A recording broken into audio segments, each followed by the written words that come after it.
ডান দিকে মিষ্টি দোকান আছে, দাঁড়ামালা সব পেয়ে যাবে। ঘরে বসার জায়গা আছে, ভালোভাবে রাখতে পারবে।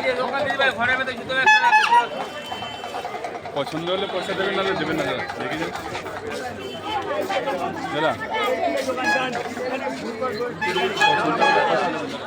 দাদা,